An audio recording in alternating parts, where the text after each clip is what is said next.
Benvenuti pellegrini della vita.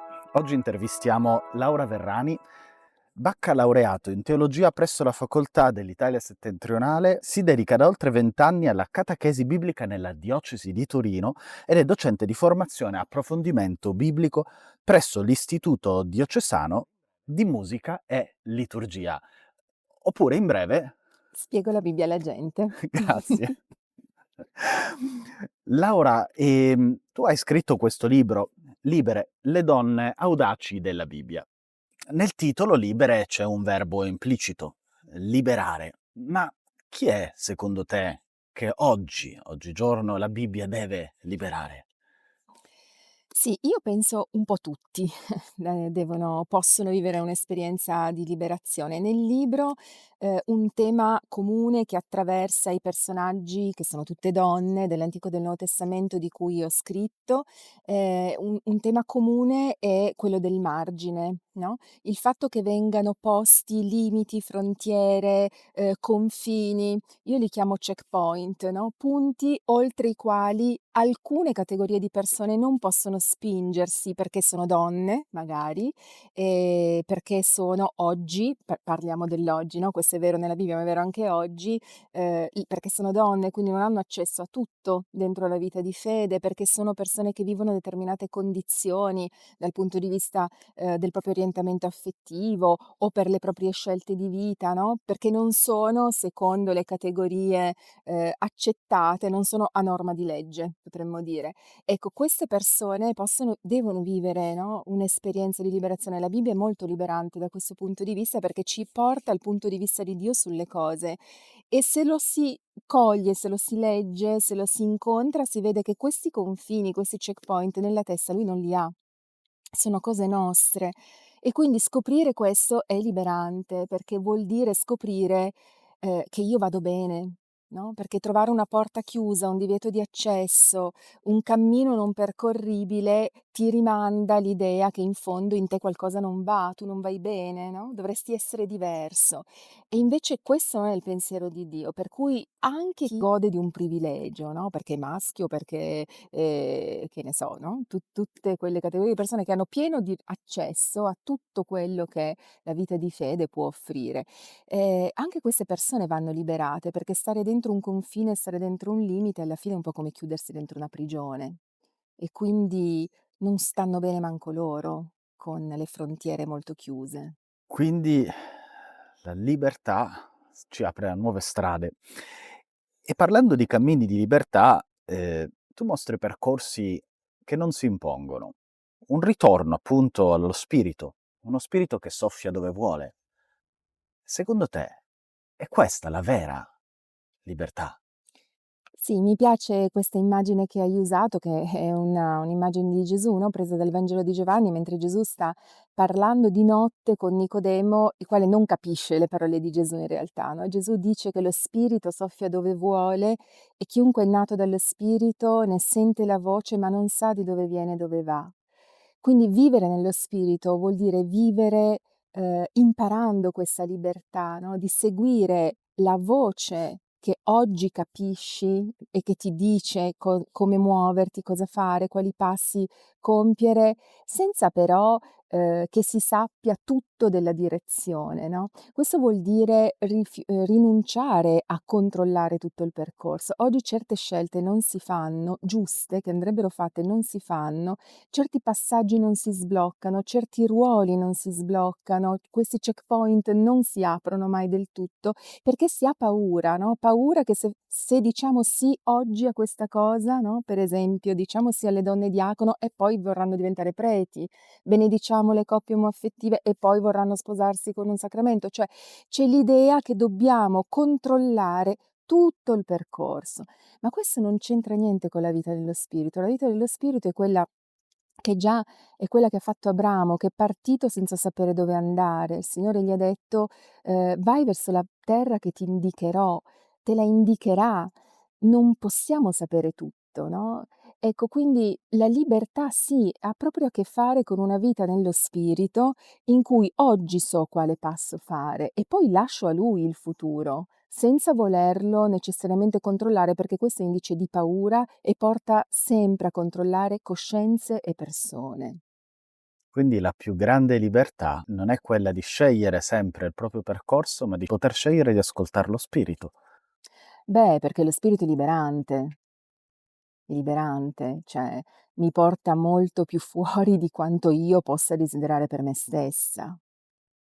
Molto bello. Questo sì, penso a certe figure anche, no, di cui ho parlato nel libro, che erano profondamente marginali da tutti i punti di vista.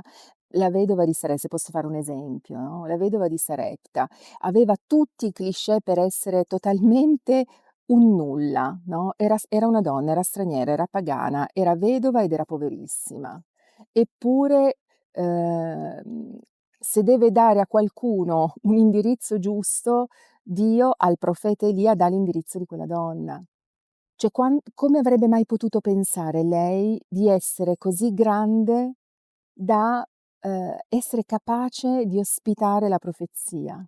Cioè noi non abbiamo per noi stessi pensieri così grandi, quindi vale la pena, secondo me, no, lasciarsi anche liberare dallo spirito. Ne sa Molto più di bello. noi, sì. Ti ringrazio. A proposito di percorsi trasformativi, perché quella che mi racconti tu è uno spiri è un quello che mi racconti tu è uno spirito che ci trasforma quasi, ci spinge a fare anche di più di quanto non oseremmo pensare. Forse vede in noi un valore che Mh. noi neanche saremmo in grado di vedere. Ma parlando di trasformazione, le donne di cui racconti non impongono, trasformano. Che tipo di autorità nasce da un potere del genere? Che non è il potere della forza, non è il servizio forse, ma una terza via? Sì, secondo me è una terza via, perché ovviamente queste donne di cui parlo, vivono nel mondo biblico, quindi vivono chiaramente in un contesto patriarcale e dentro un contesto patriarcale le donne il potere non ce l'hanno, quindi non si muovono dentro una logica di potere per forza. Però è anche un po' pericoloso, secondo me, pensare che il contraltare del potere sia il servizio, perché questo chiude tantissimo, in quanto il potere è sempre connotato, no, da un punto di vista di fede, negativamente. Il servizio è una gran bella parola. Allora dire alle donne: voi non avete il potere, però il servizio sì", e poi fare i complimenti, dire: "Beate voi", no, mi sembra anche un po' a volte una presa in giro, no, un modo per tenere le cose così come sono. Non penso che, la via di uscita da una logica di potere sia necessariamente il servizio. Queste donne sono donne che esprimono appunto, secondo me, una terza via che io, indicherei nella parola autorità. Nel senso, sono donne che magari non hanno il potere, ma si muovono in modo estremamente autorevole per quello che dicono, per quello che fanno, per il modo in cui agiscono e per come riescono a cambiare o a far ripartire la storia e poi vengono riconosciute.